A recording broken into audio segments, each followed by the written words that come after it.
Salut les nerds, aujourd'hui on va parler d'un sujet brûlant dans le monde de l'intelligence artificielle, les fuites et les rumeurs autour de Gemini 3.0. Un véritable vent de spéculation souffle à propos de ce futur modèle, avec des fuites de code intrigantes et des benchmarks non confirmés qui affolent la communauté. Mais attention, Google n'a encore rien officialisé. On reste dans le domaine de la rumeur, c'est donc à prendre avec des pincettes. Cela dit, certaines informations valent vraiment le détour, car si elles se vérifient, alors cela va tout changer. Dans cette vidéo, on va passer en revue tout ce qu'on sait, c'est-à-dire ce qui a fuité à propos de Gemini 3.0, et faire le tri entre ce qui semble crédible et ce qui reste très spéculatif. Installez-vous confortablement, mes très chers nerds, laissez-moi tout vous expliquer. La rumeur Gemini 3.0 a gagné en crédibilité grâce à une fuite de code en provenance de chez Google. En effet, quelqu'un a découvert dans le dépôt GitHub de l'outil Gemini CLI des références explicites à Gemini Beta 3.0 Pro et Gemini Beta 3.0 Flash. En gros, le code de Google lui-même mentionne des modèles Gemini 3.0 qui n'existent pas encore officiellement. Pour la communauté, c'est un signal fort. Quand on voit apparaître des noms de versions bêta dans le code interne, c'est le signe que Google teste déjà Gemini 3.0 en interne. Ça ne veut pas dire annonce publique imminente, mais c'est le premier indicateur réel que Gemini 3.0 se prépare en coulisses. À noter que la version actuelle la plus avancée est Gemini 2.5 Pro, donc un passage à 3.0 suggère une mise à jour majeure à venir. Peu après la fuite du code, une autre rumeur est apparue et a fait beaucoup de bruit. Des scores de benchmark auraient fuité pour Gemini 3.0 sur un test surnommé Humanity's Last Exam. Ce test, qui est une sorte de dernier examen ultime pour l'IA, aurait donné des résultats surprenants. D'après un code source prétendument leaké et largement relayé sur X, Gemini 3.0 aurait obtenu un score de 32,4% sur ce Humanity Last Exam.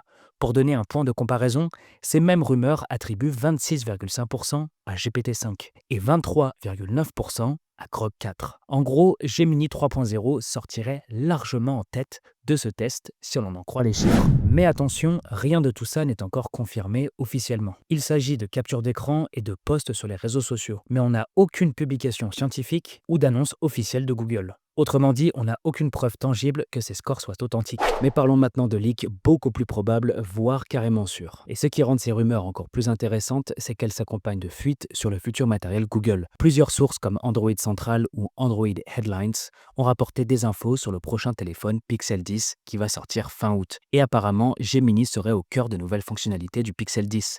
Deux outils propulsés par l'IA sont évoqués. Le Camera Coach, un coach photo intelligent qui analyse en direct la scène via l'appareil photo et donne des conseils pour mieux prendre la photo. Par exemple, Gemini pourrait vous suggérer de changer l'angle, d'améliorer l'éclairage, de recadrer différemment. Bref, une sorte de photographe pro virtuel qui vous guide pour obtenir le meilleur cliché. On pointe son objectif et l'IA propose instantanément des astuces pour que la photo soit réussie. Personnellement, je pense que c'est une excellente idée. Pensez à toutes les fois où votre copine vous demande de les prendre en photo et que vous faites n'importe quoi. Là, maintenant, vous allez pouvoir lui produire des photos de très haute qualité grâce au Camera Coach. C'est vraiment excellent. Et en deuxième, on a l'édition de photos conversationnelles. Ici, l'idée serait de pouvoir parler à Gemini pour éditer vos photos. En gros, on pourrait lui dire « Gemini, enlève-moi les yeux rouges. Gemini, fais-moi perdre du poids. Gemini, donne-moi des abdos saillants. Efface cet objet indésirable sur la gauche, etc. » Et l'IA ferait les modifications en direct. Plus besoin de passer 30 minutes dans une application d'édition. On décrit à voix haute ce qu'on veut changer et Gemini va s'en charger. Et ça ne s'arrête pas là. Le Pixel Watch 4 a également fuité avec un gros accent mis sur Gemini. D'après des images promotionnelles qui ont fuité, via le leaker Evan Blass, la Pixel Watch 4 intégrerait Google Pixel Watch 4 with Gemini, en mettant en avant une aide IA rapide et personnalisée directement au poignet. Concrètement, Gemini sur la montre offrirait des suggestions contextuelles et personnalisées. Autrement dit, l'IA apprendrait votre style pour vous proposer des réponses ou des formulations à votre image. Par exemple, elle pourrait suggérer des réponses à un message en imitant votre manière de parler. On parle aussi de style mirroring, la capacité de l'assistant à imiter votre style de communication pour que ces suggestions s'intègrent naturellement à vos échanges. Honnêtement, j'ai toujours utilisé Apple, mais je suis vraiment super hypé par ces nouvelles fonctionnalités. Mais du coup, qu'est-ce qu'on peut attendre de Gemini 3.0 exactement? Eh bien déjà, dans un premier temps, une mémoire contextuelle démultipliée. On parle d'une fenêtre de contexte immense, potentiellement de plusieurs millions de tokens. Pour simplifier, cela voudrait dire que Gemini 3.0 pourrait intégrer et se souvenir d'énormément de textes à la fois. Par exemple, vous pourriez fournir des dizaines de documents, voire plus, plus, d'un coup, à l'IA et lui poser des questions précises s'appuyant sur l'ensemble des documents. Si c'est vrai, imaginez un entrepreneur qui upload 50 documents sur son business et demande à Gemini d'élaborer une stratégie. L'IA pourra tout lire et analyser pour proposer un plan hyper complet. C'est un peu le rêve d'un assistant ultra documenté. Mais on aurait aussi la planification intégrée, le Deep Think. Aujourd'hui, nos IA peuvent se tromper ou donner des réponses incohérentes si on ne les guide pas étape par étape. L'idée, ce serait que Gemini 3.0 intègre nativement une capacité de planification et de raisonnement étape par étape. Google DeepMind aurait dans ses cartons une fonctionnalité appelée Deep Think. Déjà évoquée dans des leaks précédents, en gros le modèle réfléchirait de lui-même en plusieurs étapes avant de répondre, un peu comme s'il faisait son brainstorming en coulisses, ce qui réduirait les erreurs et les oublis.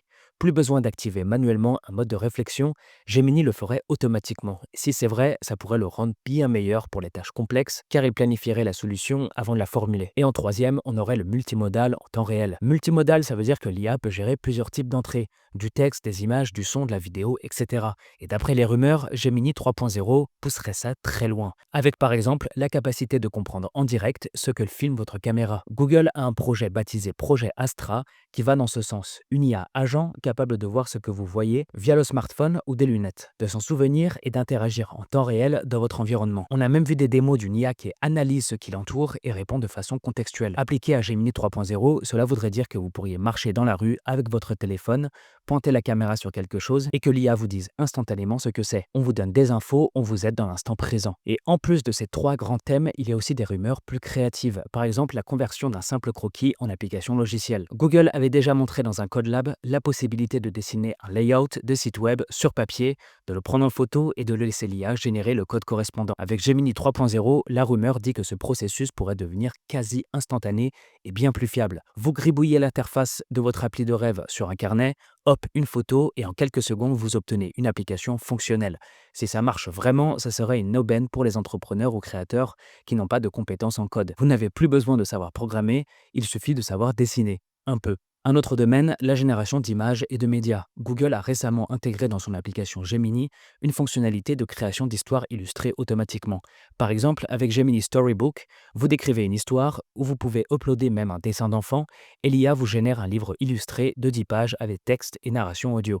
C'est déjà en ligne aujourd'hui dans l'application Gemini. On peut imaginer que Gemini 3.0 rendra ce genre de création multimédia encore plus intégré et puissant. Par exemple, créer non seulement des histoires pour enfants, mais aussi des représentations professionnelles illustrées, des vidéos courtes à partir de quelques idées, etc.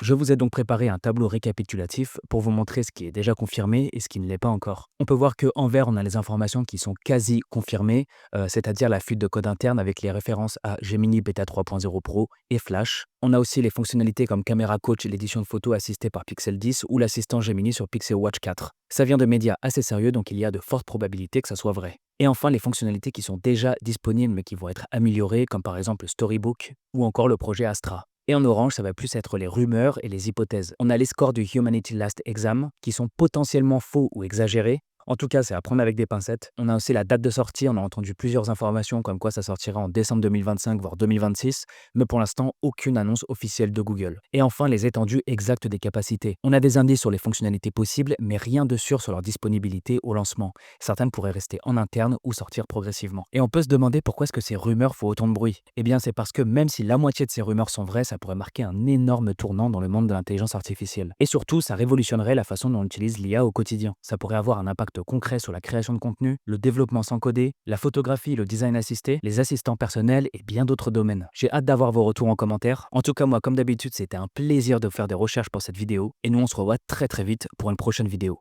Ciao!